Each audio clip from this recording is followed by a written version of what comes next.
Hi, everyone. Welcome to Sip and Spill. I'm Coreen, the founder of Inner Pattern, and we are so excited to be here today to talk about all things business and spirituality and money. This is Brenda, La Bruja Brenda. Lifelong witch, for sure. Let's get into some of these questions. Ask me first, or do you want to go first? Oh, I'll ask you first. Okay. Let's see. All right. And the first question is,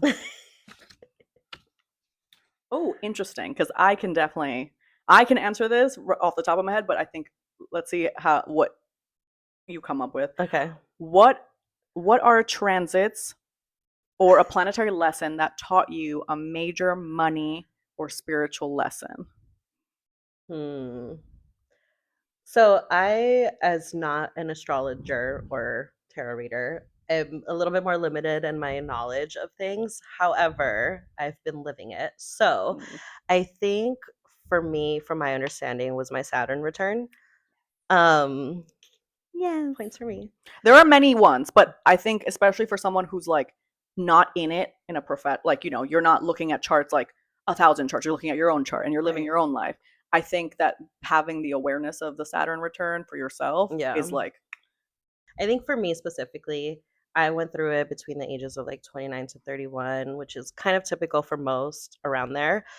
It was peak COVID. It was a time that I left my previous corporate job that I mhm, had been at for like 6 years, that was cushy and fun and made me good money, and it was the ego job. It's what I mm, thought I wanted.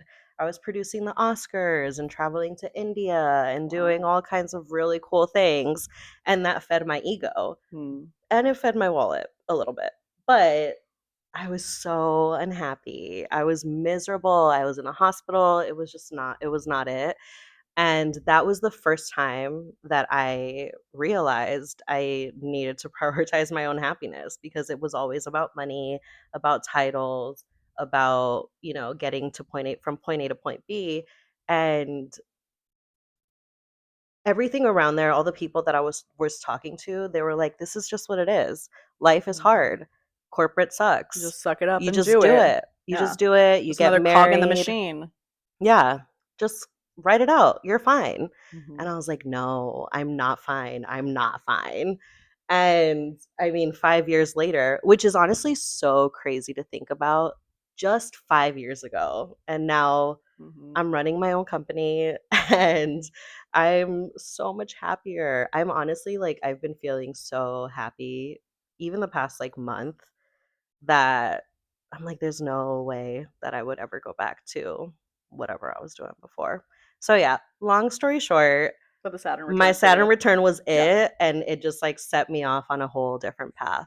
I feel like this is a very good way to like I'm going to piggyback off exactly what you're saying, Yeah. but I think this is where we show our age for a second.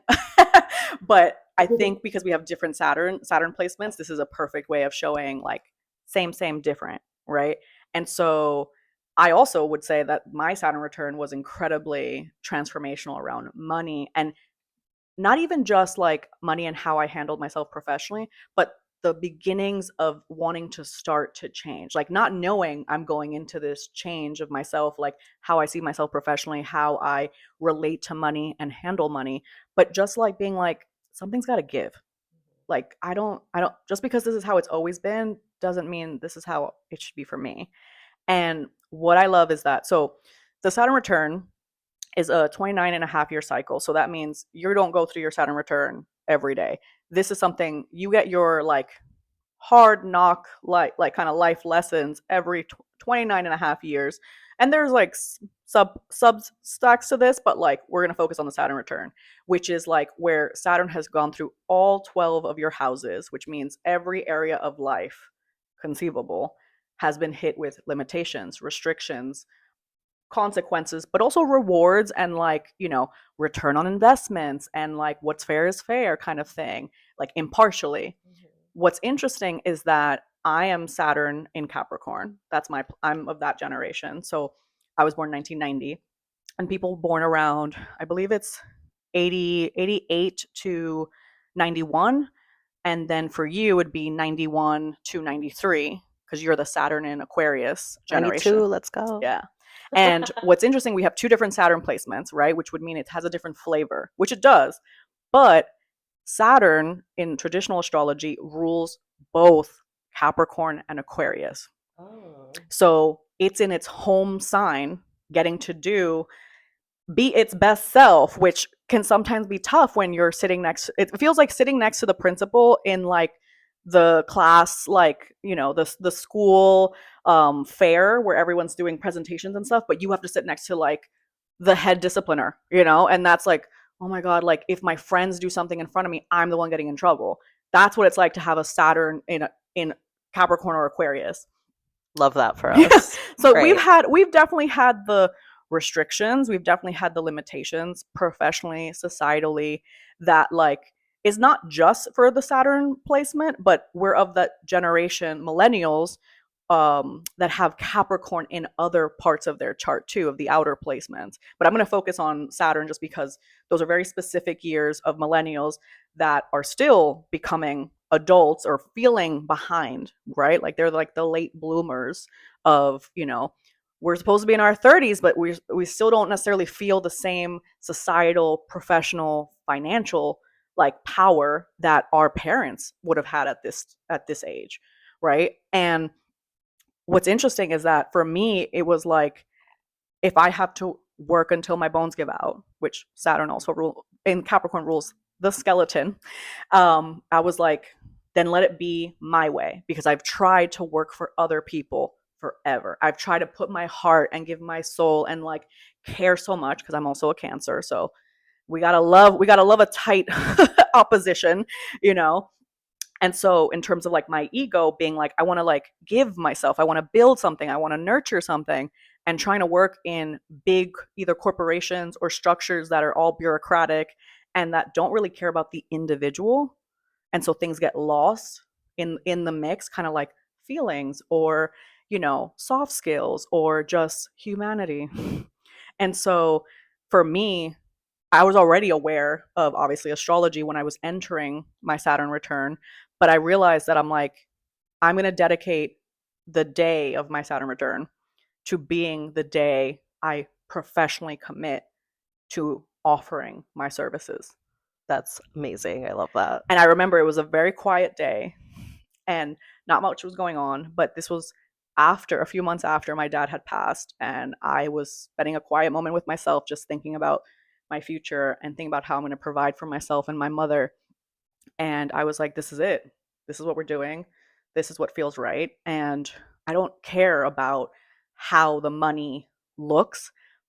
It's just about the money being made in a way that's ethical to me. And that was also January 12th, 2020. So it was the first the first New York Times article on COVID.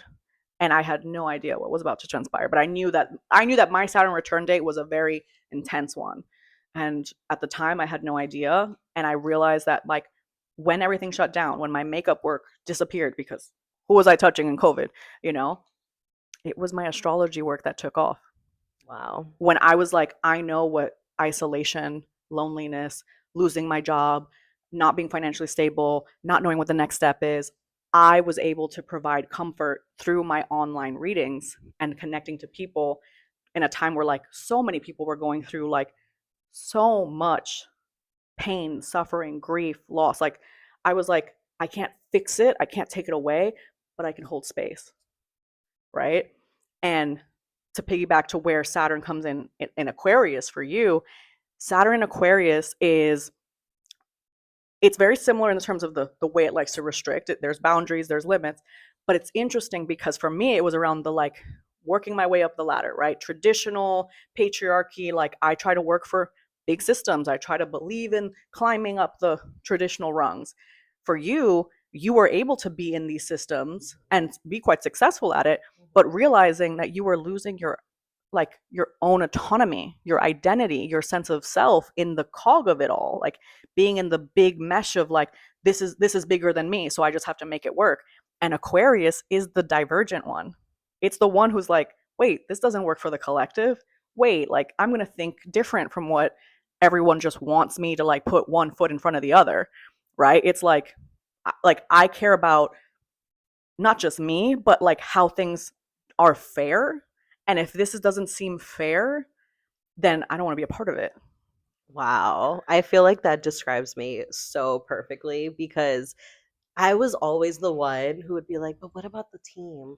But what about the workers? But we're not thinking about this, this, and this. And my coworkers were like, that's not our like our job is this. And I was like, yeah, but like it should also be our job to care. And they were like, okay, You're like, girl. and that costs money, or that makes us less productive, or that like is not useful, right? Like it's like Exactly. everyone loves business is not personal, it's just business. And I'm like, It's the my business most. is completely personal. All I work in is the personal.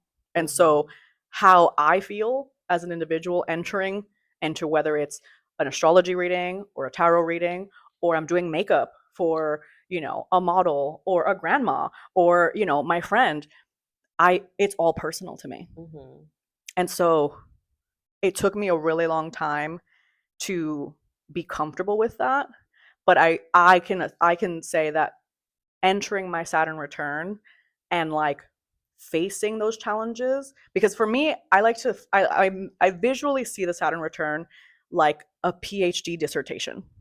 Like, you spend all this time researching and studying, staying up late, you're like, oh my god, do I even know how to argue a statement? Like, do I even know how to prove a point? Like, I have no idea.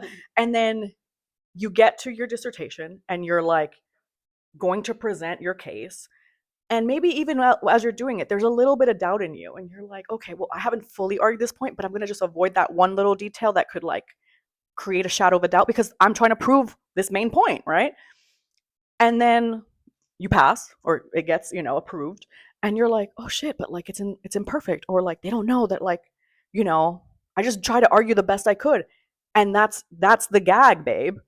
It's about stating a point, arguing it to the best of your ability, and then realizing it's not infallible. It's not like you can't. It's not that you can't question it. It's that you did the best you could with what you had, mhm, and mhm. it tested your knowledge. It pushed your skills. It pushed your patience. Like, it made you question if you even wanted to do this in the first place, or like, what am I doing with my life? But you got through it. So it's not that life gets easier or it stops being hard after the Saturn return. You just realize that you're a lot better equipped to handle it. You can do hard things. And it almost gives, especially for the Saturn in Capricorn, the Saturn in Aquarius, I call them babies because they're forever my babies, but obviously y'all are grown adult people. But post your Saturn returns, because we're already in Saturn and Pisces, which is a whole other vibe. But and we're about to enter Saturn in Aries, so the vibe is changing at the end of this month. But we have now been able to have a few years away from our Saturn return Mhm, so that we can integrate and kind of like now start to enjoy certain things that like might have felt really foreign to us when it came to our own autonomy, self-determination, sense of power, authority, and presence, whether that's personal or professional. And I think that's something that's really beautiful about astrology, that like, yeah, maybe it's not every single person age to age of this time period, but as a collective, you might feel a little bit more like, I said what I said and that's what we're going to do. mhm. Or, all right, you don't want to work with me, that's fine, you don't hire me. Right.